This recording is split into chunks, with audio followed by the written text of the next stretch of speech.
Mesdames et messieurs, bonsoir. Soyez les bienvenus pour cette nouvelle édition de votre journal de 22 heures à la une dans l'actualité. À la une dans l'actualité nationale, le duo Al-Zaka a organisé la cérémonie de distribution de la 3e et 4e tranche de parrainage des orphelins de l'année 2022 au Palais du Peuple. Et enfin, dans l'actualité internationale, le plus haut niveau du tennis et du beach volley qui s'est tenu au Qatar. C'était le titre. Merci si vous nous rejoignez. Eh bien, des messages de vœux émanant des chefs d'État et de gouvernement musulmans souhaitent tous, à l'occasion du mois béni du Ramadan, santé et bonheur au président de la République, son Excellence Ismaël Mergueli, ainsi que davantage de progrès, de développement et de prospérité au peuple djiboutien, compte tenu d'affluer ces jours-ci à la présidence de la République. Plusieurs de ces dirigeants forment l'espoir d'une poursuite sereine et réussie de développement enregistré à Djibouti sous le leadership clairvoyant du président de la République. D'autres leaders saluent la stabilité politique pérenne caractérisant la République de Djibouti et décrivent cette situation comme étant à l'origine du précieux concours que notre pays apporte à la réalisation d'échanges économiques et commerciaux de la région avec le reste du monde. Puisse Dieu raffermir l'aptitude déjà élevée des Djibouti à étendre systématiquement sa solidarité, fraternité et hospitalité aux populations fuyant les conflits particulièrement répandus dans cette partie du monde, lisant aussi sur certains des messages parvenus au chef de l'État. Le président de la République, son Excellence Mohamed Ghela, de son côté également, à l'avènement du mois béni du Ramadan, a adressé des télégrammes de félicitations à ses homologues chefs d'État et de gouvernement des pays musulmans. Il a dans ses correspondances exprimé ce vœu des meilleures santé, de succès et de réussite aux dirigeants musulmans et ce davantage de bien-être, d'épanouissement et d'accomplissement à leurs peuples respectifs. Puisse Dieu entourer de sa baraka les aspirations légitimes à la paix et au développement durable des sociétés musulmanes, a noté le président Guélé, formant également dans ses messages le vœu d'une décrue significative des tensions et des conflits entérinés dans le monde sur le principe des différences culturelles et religieuses. Fin de citation. Autre actualité dans ce 22 heures, c'est aussi le président de l'Assemblée nationale, M. Dileta Mohamed Dileta, qui a reçu ce matin, en visite de courtoisie, l'ambassadeur des États-Unis de Djibouti, M. Jonathan J. Pratt. Les discussions ont porté sur l'excellence des relations entre les deux pays. L'ambassadeur a confirmé le soutien continu des États-Unis et du soutien de la base américaine aux forces djiboutiennes dans le domaine des renforcements des capacités. Puis après, le président de l'Assemblée nationale, M. Dileta Mohamed Dileta, a reçu en visite de courtoisie le coordinateur résident des Nations Unies, M. José Barano, et M. Nicolas Ginard, chef du bureau de coordination, et Mme Tarwa Hamza Hassan, de la communication du bureau de la coordination. Au menu de discussion, le renforcement des relations entre le bureau des Nations Unies à Djibouti et la République de Djibouti a été évoqué. Le président de l'Assemblée nationale a alors réitéré son appui et sa disponibilité. Puis ensuite, le président de l'Assemblée nationale, M. Dileta Mohamed Dileta, a reçu en visite de courtoisie le chargé d'État de Libye, M. Mohamed Mahjoub, porteur de messages de félicitations du président libyen, Khalil Salah Issa. Au milieu de discussion, le renforcement des relations interparlementaires entre les deux institutions parlementaires des deux pays frères a été abordé. Puis après, le président de l'Assemblée nationale, M. Dileta Mohamed Dileta, a reçu en visite de courtoisie l'ambassadeur de la République démocratique et populaire d'Algérie, accrédité à Djibouti, Mohamed Yarki, porteur d'un message de félicitations du président de l'Assemblée populaire nationale d'Algérie, Ibrahim Bourali, à M. Dileta Mohamed Dileta, suite à la tête de l'institution parlementaire de Djibouti. L'entretien qui s'est déroulé dans un climat fraternel et chaleureux a porté sur les voies et moyens susceptibles de consolider les relations d'amitié et de coopération entre les deux pays frères, notamment en matière de coopération parlementaire à travers des échanges fructueux entre les deux institutions parlementaires des deux pays. Éducation cette fois-ci, où le ministre de l'Éducation nationale et de la formation professionnelle, M. Moustapha Mohamed Hamoud, et l'ambassadeur de Chine à Djibouti, M. Hu Bin, ont parrainé aujourd'hui la cérémonie d'inauguration officielle de l'Institut Confucius de Djibouti, derrière au dos de l'IC. La cérémonie a vu la participation de nombreux officiels, dont notamment les cadres du MENFOP et des représentants de la Fondation chinoise de l'enseignement international du chinois et de l'Université normale de Sichuan. La cérémonie a démarré par le visionnage d'un vidéo de présentation de l'Institut Confucius de Djibouti, puis M. Zhao Lingchang, secrétaire général de la Fondation chinoise de l'enseignement international du chinois, a prononcé un bref allocution dans laquelle il a rappelé que le rôle et l'intérêt de l'Institut Confucius à Djibouti pour renforcer les relations d'amitié et de coopération entre les deux pays. Puis le ministre de l'Éducation nationale et de la formation professionnelle, M. Mostafa Mohamed Hamoud a conclu les interventions officielles en soulignant la convergence de volonté entre le président de la République, son Excellence Ismaël Guelleh, et son homologue chinois Xi Jinping en vue de renforcer les liens privilégiés entre les deux pays. À l'issue de la cérémonie, le ministre et les officiels ont dévoilé la plaque de l'Institut avant d'effectuer une visite des lieux.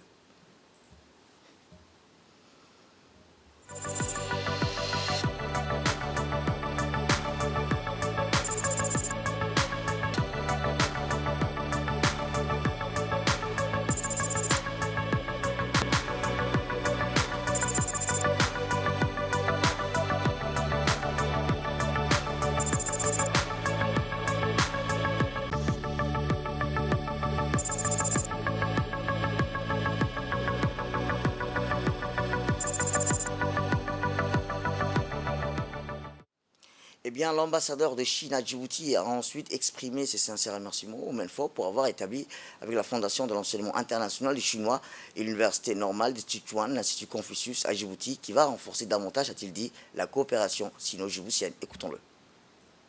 L'Institut de Confucius offre des cours de chinois à plus de 600 élèves dans 5 lycées. Les élèves, en apprenant le chinois, font connaissance aussi de la culture de la Chine. Je tiens à faciliter chaleureusement les élèves intelligents et diligents en train de devenir avec de plus en plus votre camarade, héritière de l'amitié sino-djiboutienne. De plus, les enseignants de l'Institut Confucius offrent également des cours de chinois aux jeunes djiboutiens dans des écoles professionnelles locales telles que lycées industriels et commerciaux, des entreprises chinoises telles que la Banque de Chine à Djibouti, etc., afin d'améliorer leurs compétences professionnelles, leur offrir davantage d'espace et d'opportunités pour participer à la coopération sino-djiboutienne. De son côté, le ministre de l'Éducation nationale a indiqué que la République de Djibouti est située sur le golfe d'Aden, ce qui en fait un nœud important dans l'initiative chinoise, une ceinture et une route qui s'est traduite par un afflux de construction et d'infrastructures portuaires et ferroviaires. Cette augmentation du volume d'échanges économiques et commerciaux avec la Chine encourage de nombreux hommes d'affaires et des jeunes Djiboutiens à apprendre le chinois. Un honneur et un immense plaisir de nous voir réunis pour l'inauguration du premier Institut Confucius à Djibouti. L'Institut Confucius de Djibouti, comme nous le savons tous, est établi suite à un accord de coopération conclu le 7 février 2022 entre la Fondation de l'enseignement international du chinois et l'Université normale de Sichuan et le ministère de l'Éducation nationale et de la formation professionnelle. L'installation de cet institut découle d'une convergence de volontés entre notre président, son Excellence M. Ismaël Guelleh, et le président de la République populaire de Chine, son Excellence M. Xi Jinping, en vue de renforcer les liens privilégiés et d'amitié et de coopération entre nos deux peuples. Au vu des activités culturelles déjà réalisées, je suis persuadé que l'Institut Confucius de Djibouti jouera pleinement son rôle, ou bien un rôle médiateur, et travaillera sans relâche pour promouvoir la coopération et l'inspiration mutuelle entre nos deux peuples, Monsieur l'ambassadeur. Je souhaiterais remercier ici très chaleureusement la Fondation chinoise de l'enseignement international des Chinois, l'Université normale de Sichuan et l'ambassade de Chine à Djibouti pour leur soutien et leur appui à l'installation de l'Institut Confucius de Djibouti. Autre actualité dans ce 22h, c'est aussi le ministre de la Culture, M. Mohamed Ahmed Awaleh, accompagné du ministre de l'Intérieur, Cyril Nou Hassan, qui a inauguré ce matin un nouveau abattoir flambant neuf sur le 4e arrondissement dans le parc à bétail de Belbela. Le nouveau abattoir répond aux exigences et sa construction puis son développement correspond à un challenge intéressant et une réponse aux attentes des consommateurs. Cet abattoir qui est géré par la société d'investissement solidaire, SIS, qui est une société purement djiboutienne qui travaille avec le département de la culture, dont le PDG est M. Elmi Moussa Hassan et le directeur général Maulid Hussein Ouarsama. La cérémonie a vu la participation du président de la commune de Belbela, M. Mohamed Hassan, et plusieurs responsables de la commune. De son côté, le PDG SIS, M. Elmi Moussa Hassan, a expliqué les avantages de ce genre d'abattoir moderne, flambant neuf, pour l'amélioration des conditions de vie de notre citoyen.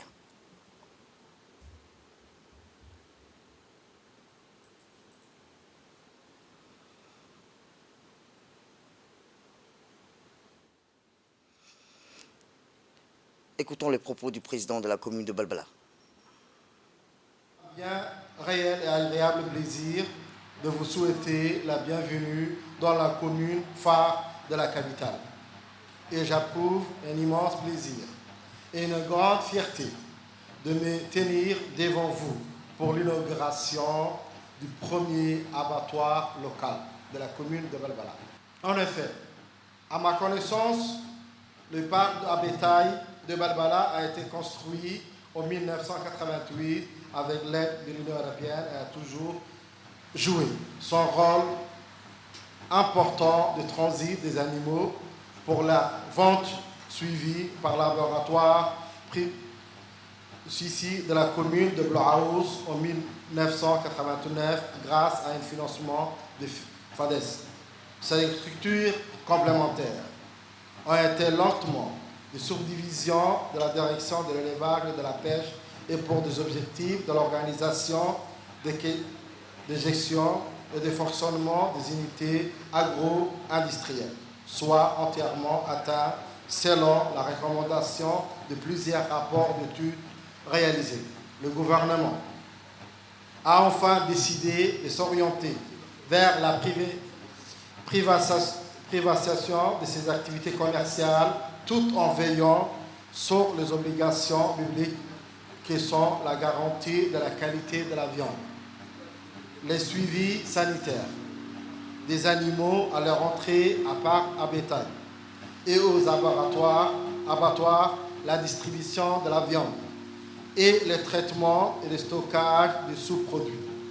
En outre, l'inauguration au sein de notre commune du premier abattoir local sera un outil pour sauvegarder la santé de nos populations et de lutter contre l'abattage clandestin. Autre actualité dans ce 22h, je vous le disais dans le titre, le Diwan Al-Zaka a organisé la cérémonie de distribution de la 3e et 4e tranche de parrainage des orphelins de l'année 2022. C'est au patronage du ministre des Affaires musulmanes et des biens Waqf, M. Moumin Hassan Baraïl, que le Diwan Al-Zaka a tenu hier dans la grande salle du Palais du Peuple une cérémonie consacrée à la distribution des 3e et 4e tranches de parrainage des orphelins sous son acronyme, le Kafala de l'année 2022. La cérémonie s'est déroulée en présence du ministre de la Défense, chargé des relations avec le Parlement, Hassan Omar Mohamed, des membres du conseil d'administration du Diwan Al-Zaka, Cheikh Mohamed Abi Saïd, ainsi que le directeur général de Diwan Al-Zaka, M. Suleiman Hussein Moussa. En outre, des représentants des grands parrains des institutions civiles et militaires. Au cours de l'événement, ces allocations orphelins ont été distribuées à environ 1160 orphelins issus des quartiers populaires de la ville de Djibouti et de la banlieue de Belbela, soit 30 000 francs Djibouti pour chaque orphelin. Il a noté que des distributions similaires ont été effectuées au niveau des régions de l'intérieur du pays au cours des dernières semaines. Il convient également de rappeler que le Diwan Al-Zaka a été créé à l'initiative du président de la République en 2004 et l'une des tâches les plus importantes qu'accomplit le collecte des fonds de Zaka est de redistribuer aux bénéficiaires des pauvres et vulnérables de la société, en plus de mettre en œuvre le programme de parrainage des orphelins lancé aussi par le président de la République en 2007. La cérémonie de distribution de ces cotisations financières aux orphelins a été couronnée d'une série de discours dont l'intervention du Cheikh Mohamed Abi Saïd, membre du conseil d'administration du Al-Zaka et du représentant du grand parrain Ils ont souligné l'importance tangible du programme de parrainage d'orphelins qui vise principalement à améliorer les conditions de cette catégorie considérée comme l'un des segments les plus vulnérables de la société.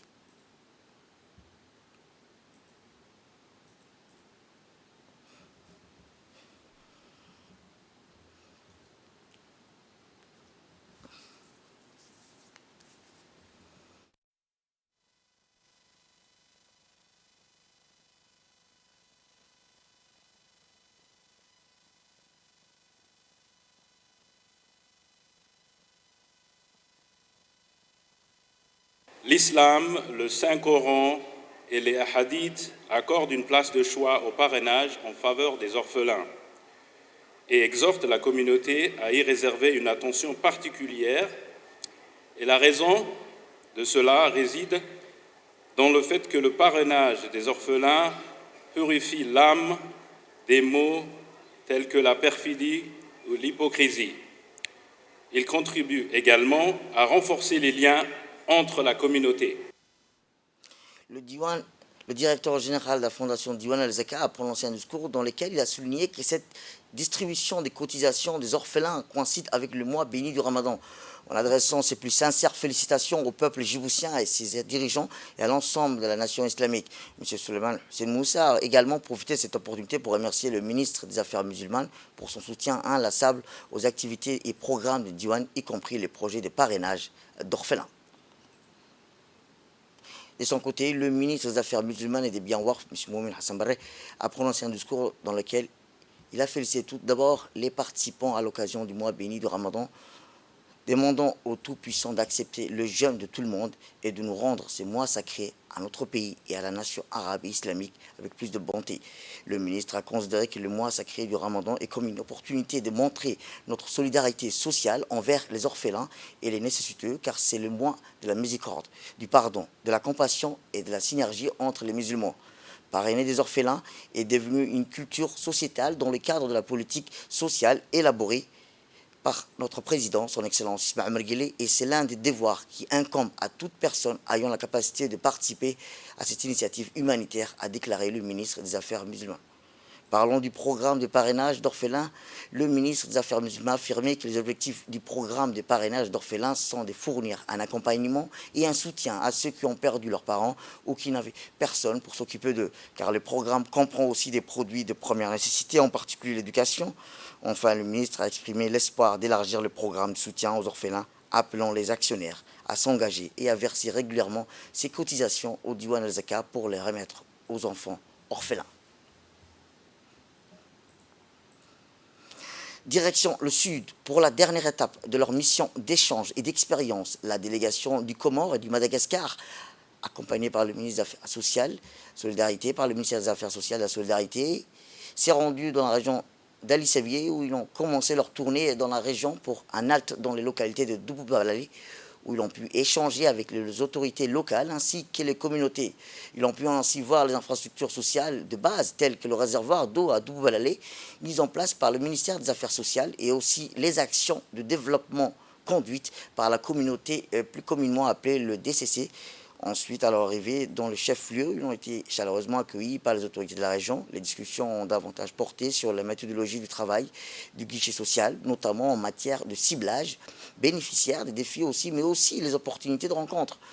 La dernière étape de leur visite a été la localité d'Assamo. Là, ils ont pu visiter les infrastructures mises en place par le ministère à travers la DDS, telles que la fabrique de fromage, de teintures, de vêtements et autres activités génératrices de revenus de type artisanal.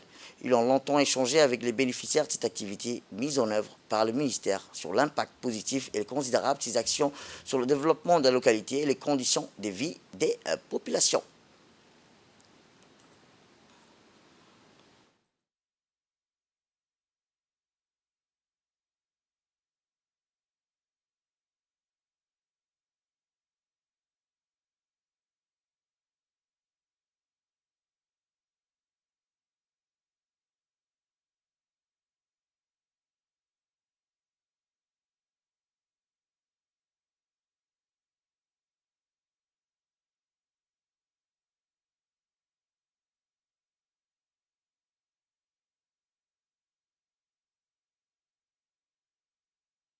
et visite d'échange et d'expérience. La délégation des Comores et du Madagascar a eu un atelier de restitution de la mission à Djibouti. Et enfin, arrivé au terme de la mission d'échange de bonnes pratiques et d'expérience, le ministère des Affaires sociales et de la Solidarité a organisé un atelier de restitution de la visite des délégations du Comores et de Madagascar mercredi dernier au Sheraton Hotel. L'objectif de cet atelier était pour les délégations de haut cadre de faire part de leur expérience dans leurs pays respectifs après avoir échangé sur les bonnes pratiques en matière d'identification et de ciblage des bénéficiaires des projets, des programmes sociaux. Dans ces cadres, des recommandations pour Djibouti ont pu être formulées. En effet, l'objet de la visite a porté essentiellement sur les outils et dispositifs mis en place par le ministère pour faciliter l'identification et la coordination des aides dans les cadres des prestations sociales pour la population. Ainsi, les Comores ont pu présenter l'état d'avancement de la mise en place du registre social unique de la protection sociale qui est dans sa phase de mise en œuvre.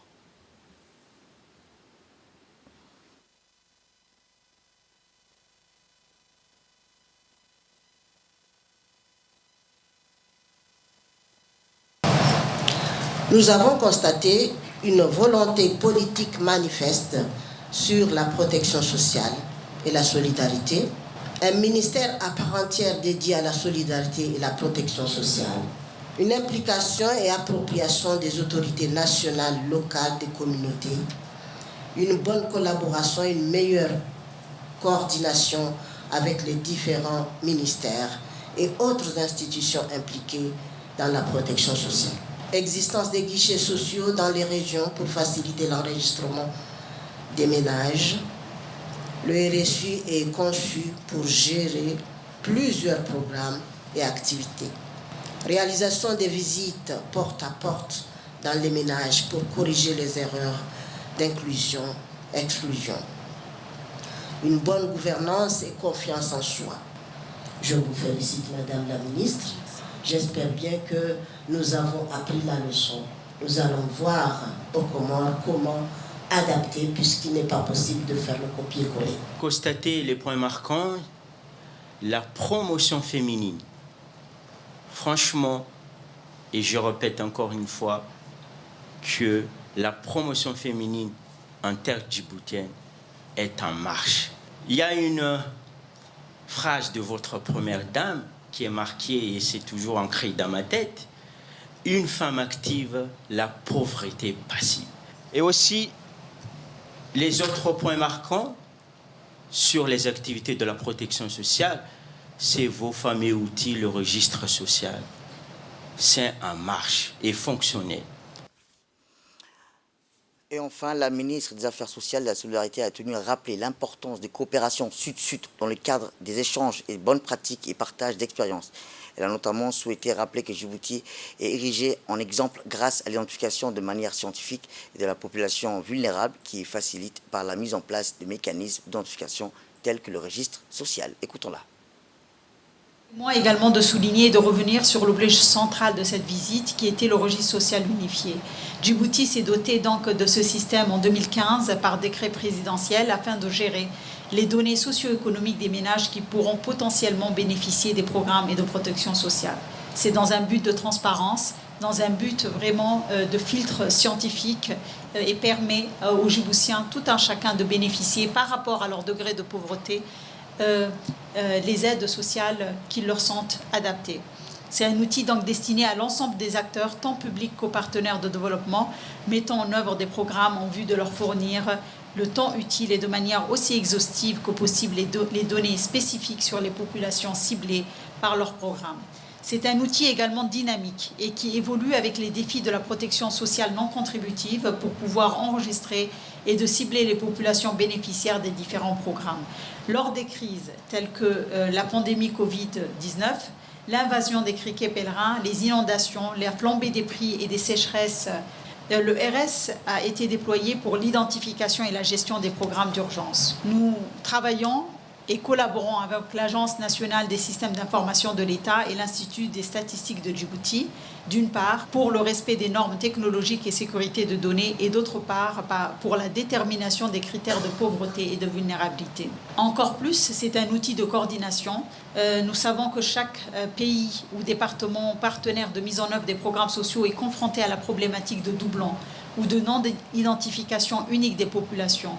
de problèmes d'exclusion, de problèmes d'inclusion, alors le registre social unifié est un outil qui assure l'unicité de chaque individu et qui assure par ricochet l'équité et l'égalité des chances. Pour cela, vous avez eu une journée de travail avec l'équipe dédiée au registre social, des consultants et institutions ressources pour comprendre et s'imprégner de la méthodologie, des étapes stratégiques à adopter pour la mise en place d'un tel registre. Le fonctionnement en termes de système, le déploiement sur le terrain et l'enregistrement des populations à travers les guichets sociaux, tracer des pistes d'action pertinentes pour vos départements respectifs. On reste toujours dans le sud, où la lutte contre la contrebande de khat s'intensifie dans la région d'Ali Sebia. À cet effet, un fort contingent des policiers de la capitale a été déployé pour renforcer le détachement de la police de la région d'Ali Sebia pour lutter contre la contrebande. Munis des derniers équipements de pointe tels qu'un avion autoguir et des drones, les policiers effectuent tous les jours des opérations musclées dans les montagnes pour dissuader les contrebandiers. Ce fait, depuis le renforcement du dispositif, plus de 15 000 kg de khat de contrebande ont été saisis. Tous les chemins empruntés par les contrebandiers ont été ainsi quadrillés. Ces activités qui se poursuivront sont menées de concert par la police, l'armée et la douane. Ces manœuvres dissuasives ont pour objectif de mettre un coup d'arrêt final aux activités de contrebandiers qui nuisent fortement à l'économie. Désormais, tous les moyens humains et matériels seront déployés pour stopper ces fléaux qui constituent la contrebande de khat. Rappelons que la contrebande est un fléau qui nuit au développement économique de notre nation. Il incombe donc à chaque citoyen de mener de son côté la lutte pour faire cesser ce commerce illicite.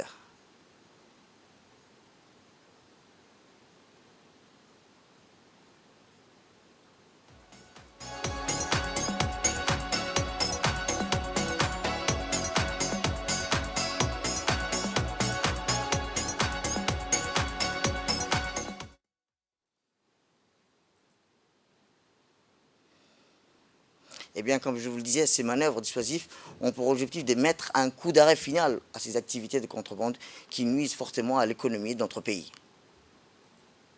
Il y a un renforcement de détachement de la police qui a été dépêché depuis une semaine dans la zone d'Ali Sebia. L'objectif premier de ce détachement était la lutte contre la contrebande qui ces derniers temps s'intensifie avec plusieurs pistes, comme vous voyez derrière nous, toutes ces montagnes, les pistes d'infiltration de contrebandiers sont nombreuses. Donc ils peuvent toujours faire de contournements, mais ces derniers temps, avec ce renforcement du détachement de la police à Ali Sebia, nous avions pu contenir et arrêter plusieurs suspects et puis des contrebandiers en flagrant délit. Depuis 72 dernières heures, un renfort conséquent de la police est arrivé dans la région d'Ali Sebia suite aux instructions du directeur général de la police, le colonel Abdurrahman Ali Kaïl, qui a placé prioritaire la lutte contre la contrebande. C'est dans ce sens que depuis ces derniers jours, un renfort, un dispositif conséquent de moyens humains tels que des matériels modernes sont utilisés pour lutter contre le contrebande. Retour à Djibouti, où à l'instar des autres pays membres de l'Organisation météorologique mondiale, notre pays et sa communauté météorologique célèbrent aujourd'hui la journée mondiale. Et dans cette optique que le directeur général de la météo a fait une déclaration où il rappelle le thème choisi cette année est l'avenir du temps, du climat et de l'eau à travers les générations. Des autres pays membres de l'Organisation météorologique mondiale du monde entier, notre pays et sa communauté météorologique célèbrent aujourd'hui la journée météorologique mondiale.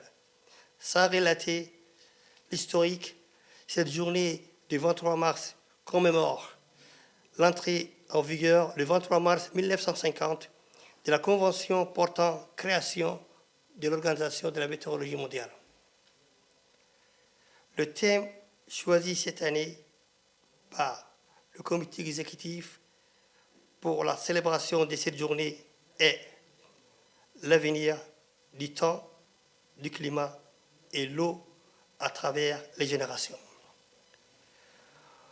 Notre temps, notre climat, notre cycle d'eau ne connaissent pas de frontières nationales et politiques. la coopération internationale est essentielle.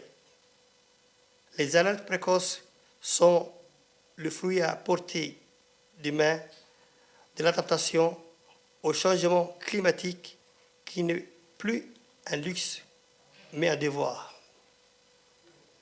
C'est avec l'optique de mieux comprendre le changement climatique et ses impacts négatifs sur la sécurité et le développement socio-économique que le gouvernement djiboutien, à travers la politique prônée par son Excellence M. Ismaïl Omar Guelleh, président de la République, soucieux du bien-être et de ses citoyens, s'est donné le moyen d'affronter l'avenir avec assurance en créant en 2012 l'Agence nationale de la météorologie, dont la mission première est de jouer un rôle essentiel dans la prévention des risques d'origine hydrométéorologique et climatique.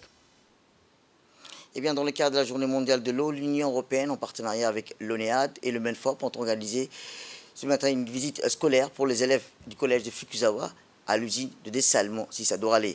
Une cinquantaine d'élèves du collège de Fukuzawa ont pu visiter l'usine dans Tiné. Ils ont ainsi découvert le fonctionnement de cette infrastructure stratégique pour le pays qui alimente en eau potable la commune de Balbala en général et leur collège en particulier. À cette occasion, l'ambassadrice de l'Union européenne à Djibouti, Mme Sylvie Tabès, accompagnée par M. Marwan Adimsa, chargé du projet d'infrastructure, ont fait le déplacement et se sont entretenus avec les visiteurs. De leur arrivée, les élèves ont été accueillis par M. François Dolambi, consultant pour l'Union européenne, qui leur a proposé plusieurs questions sur le mode du quiz, parmi lesquelles comment retirer le sel de l'eau de mer, comment être certain que l'eau est potable et de bonne qualité, quelle quantité d'eau produit cette usine chaque jour. Cette visite a permis de mettre en avant la collaboration fructueuse entre l'Union européenne et l'État djiboutien, non seulement pour le financement de la construction de cette usine, mais aussi via le financement d'autres relatifs à la thématique de l'eau, le réseau d'assainissement collectif et les stations d'épuration. C'est grâce à la sensibilisation et à l'information que la nouvelle génération aura les moyens de se montrer à hauteur des défis environnementaux qui s'annoncent, en particulier de la sécurisation d'accès à l'eau potable et à l'assainissement.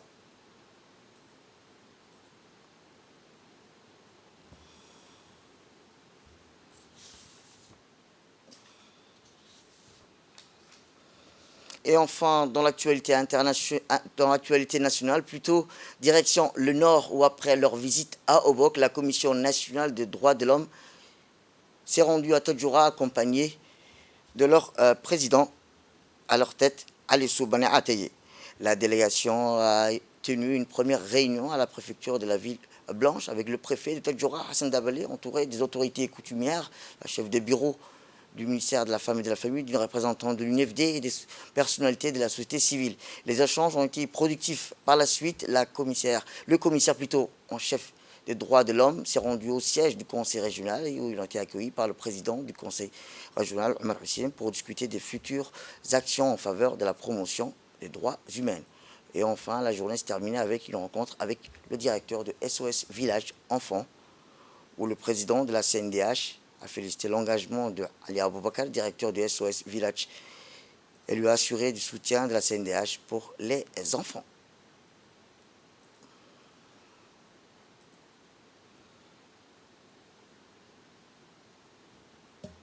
Et dans l'actualité internationale, réparer plutôt que jeter, Bruxelles veut lutter contre les déchets électroniques.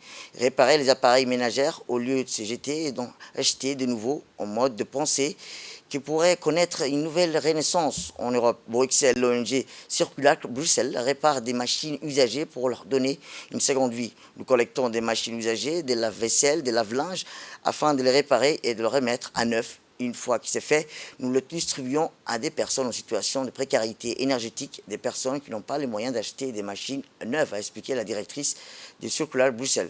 Lors des 3 dernières années, ces techniciens ont réparé plus de 5000 ordinateurs et les ont distribués à des étudiants et des organisations sociales.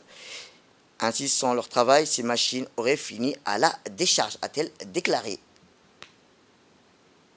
C'est la fin de cette édition. Merci à vous de nous avoir suivis. Restez avec nous par suite de nos programmes télévisés. Ramadan Moubarak et bon week-end à vous.